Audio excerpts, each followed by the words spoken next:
What happens when a great speaker speaks is they unite people. Not in just shared experience, but like, listen, let's all go get better at this. It's not about never having the doubt. It's about not stopping when you have the doubt. It's not about not having the nerves. It's about aligning the nerves to the purpose. When you realize you have this opportunity to serve and you get to know the audience and you decide it's not gonna be easy, you're gonna run the reps.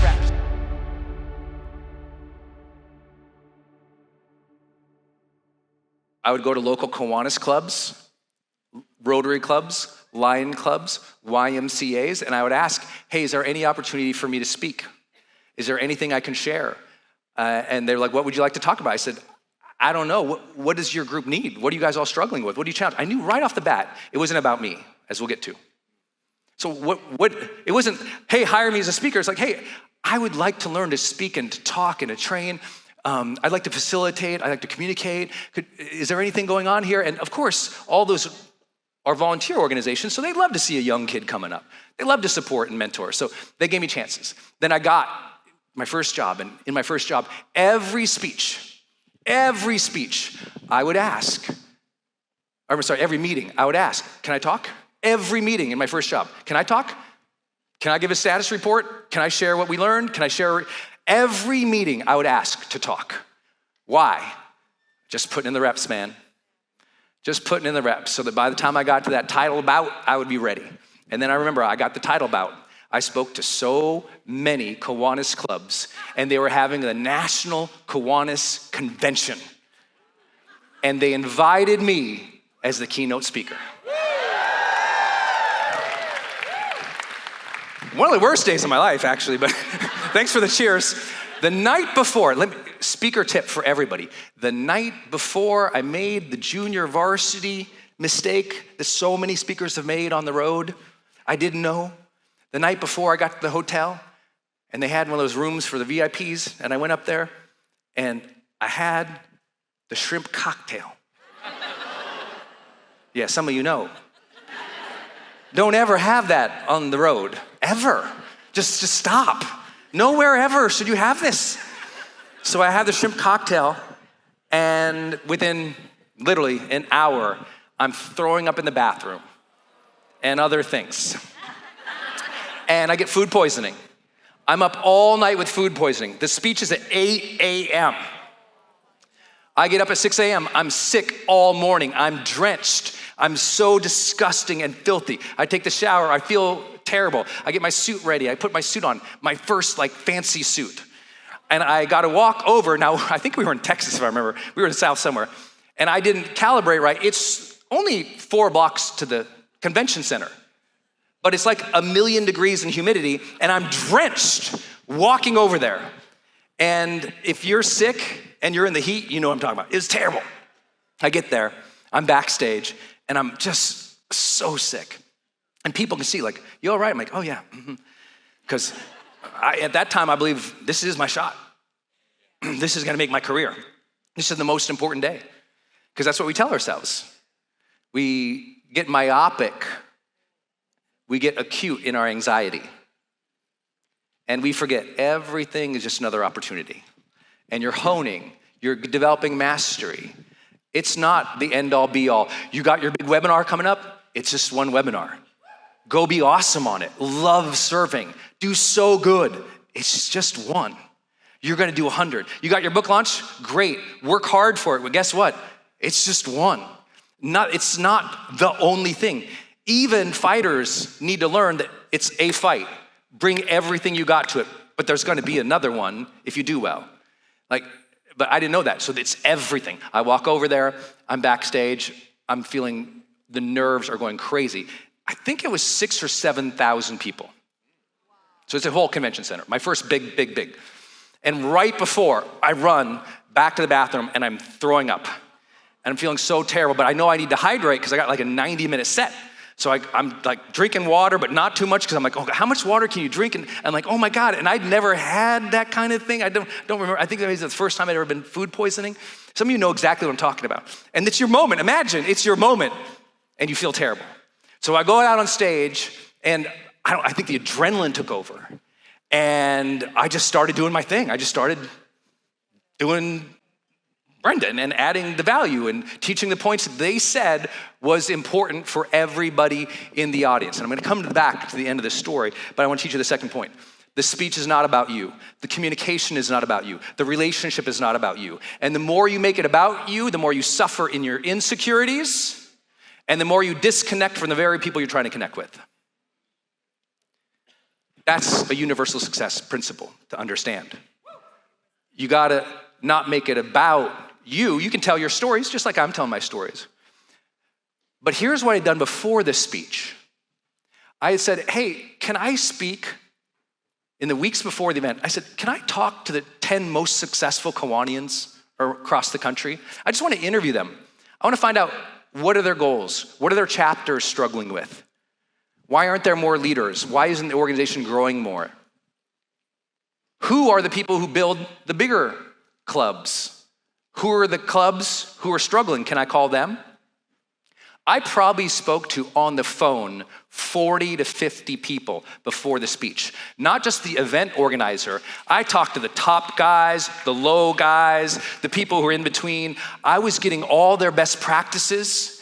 I was asking, hey, tell me, what are some phrases that you use? Hey, Milwaukee Kiwanis, what are some of the phrases you guys use? Tell me some of your inside jokes.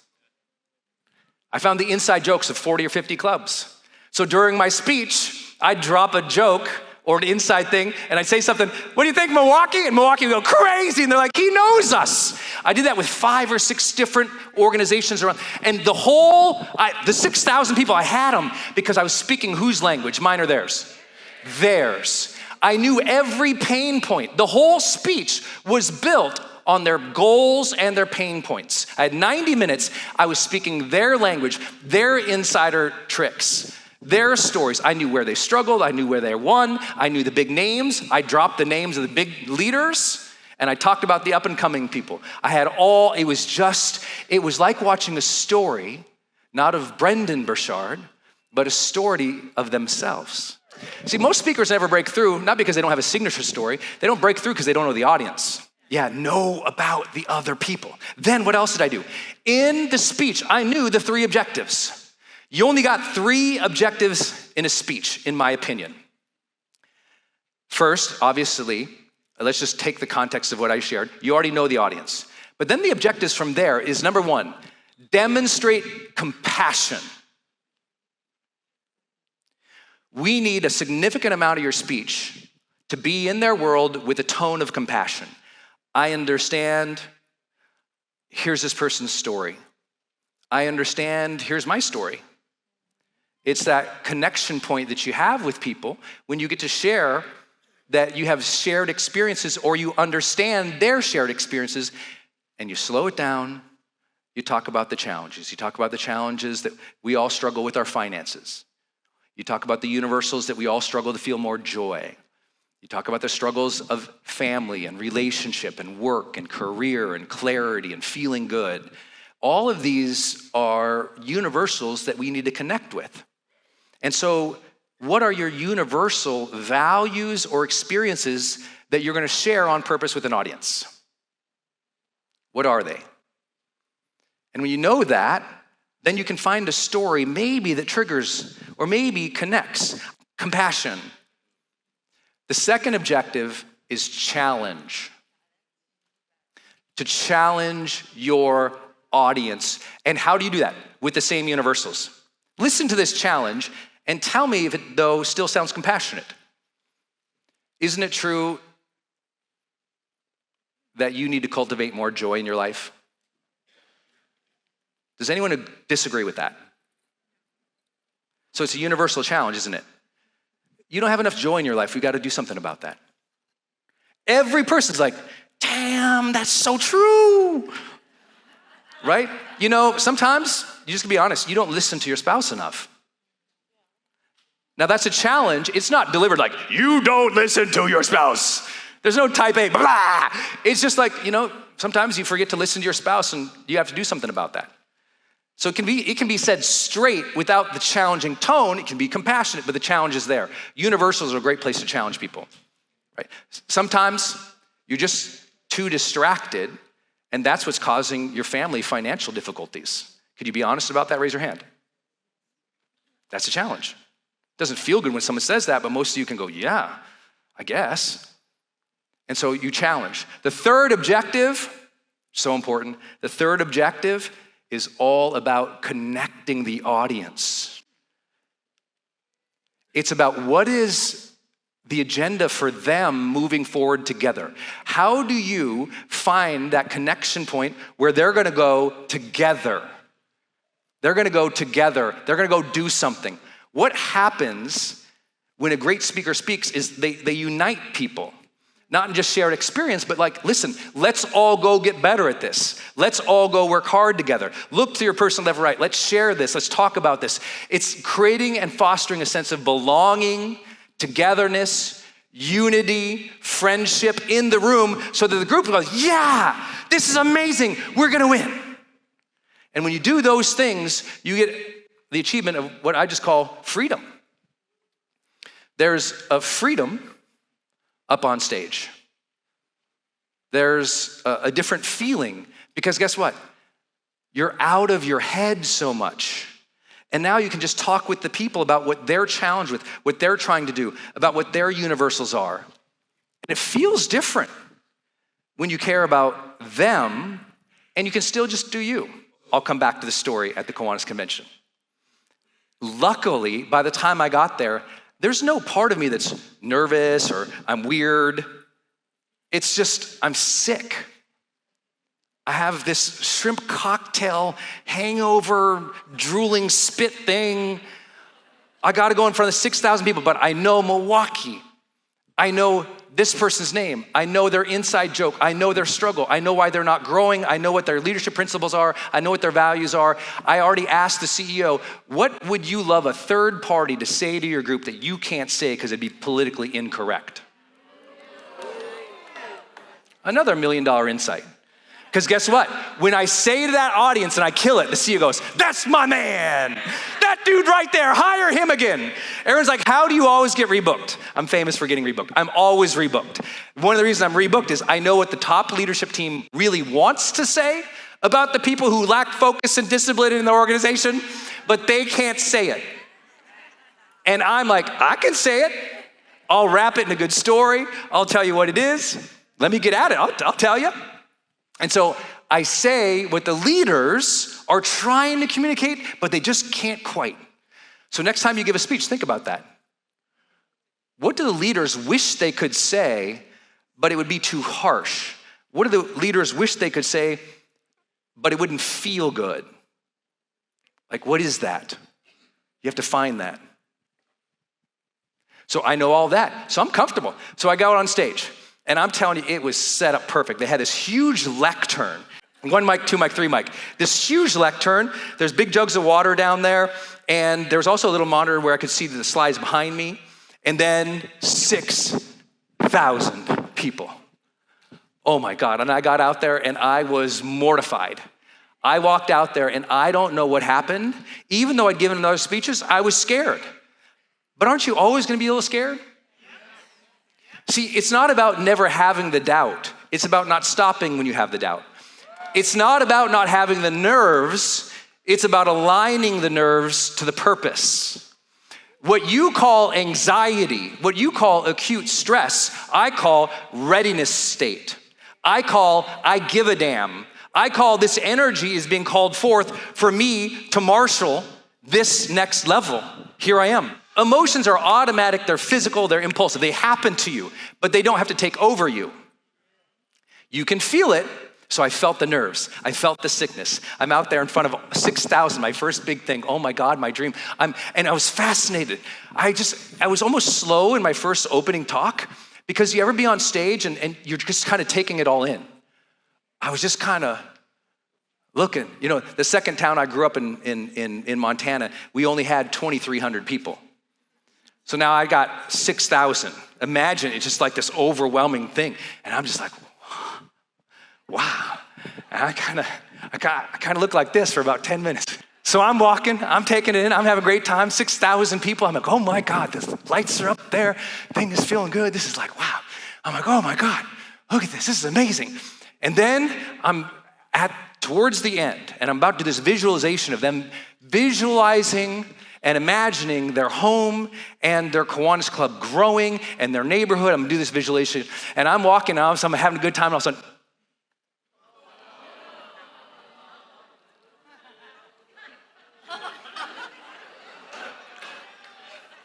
and I'm just talking, I don't think they can tell, but I always assume they can because I'm on a Jumbotron. So I'm like, and all of a sudden, I know I got maybe 7 seconds. I got 7 seconds. There's 6,000 people. What are you gonna do? I'm like, okay. So I can run off stage over there real quick. I got control of the mic. I always make sure I got control of the mic. I know I got control of the mic. I don't think I can get off stage. It's 60 feet that way. I got 7 seconds. But right here is a lectern.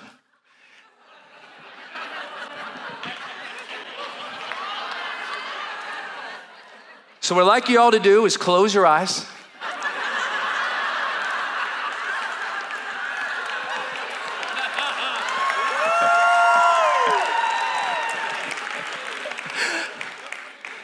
I got 6,000 people. No, really, I tell them, close your eyes. I want to take through a visualization that I know will help you grow your club. So if you're into service, if you really want to lead, if you want to help people, let's close our eyes and let's have an experience together. Would you please close your eyes? Everyone close their eyes. I said, great. Now what I want you to imagine you're in your hometown and you're walking up to your childhood house. I want you to imagine you're walking up to the house, and I want you to go in your house, and just for a moment, could you just walk in your house and visualize, just close your eyes and walk and visualize each room. When you walk in the front room, what's the front room look like? And then I just want you to take a tour. Go ahead and do that now. Mic off.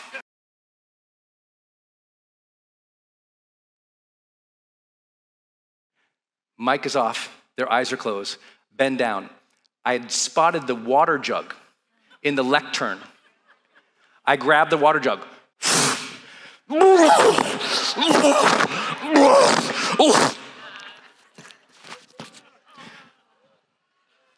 Now you walk back outside.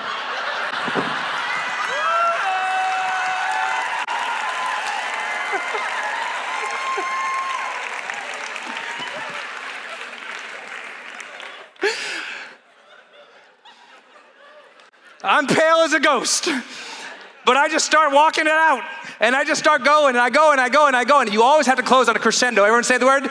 Crescendo. You gotta lift them. You gotta what? You gotta lift them. So I lift them, and I say, listen, when we all leave these doors, the most important thing we do is, and then I unite them in the leadership principles of the organization.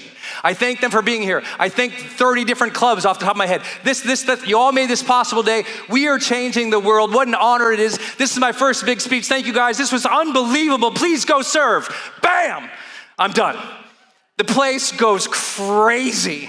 It's just like the energy's like, whoa, whoa, whoa, whoa, whoa. And I just like, whoa. And then as soon as I was like, oh, and I was like, whoa. And so I go and I turn and I run back, and back there is the president of the thing. He's like, Brendon, that was amazing. And I run and I throw up on the linoleum floor 5 feet from the president. Before the bathroom's over there, I throw up all of, whoa, whoa, and then run to the bathroom. I come out later after cleaning myself up. The guy is cleaning up the president and the event manager are over there like horrified. Are you okay? Do you need a doctor? And I just walked up. I was like, I would really love to come back.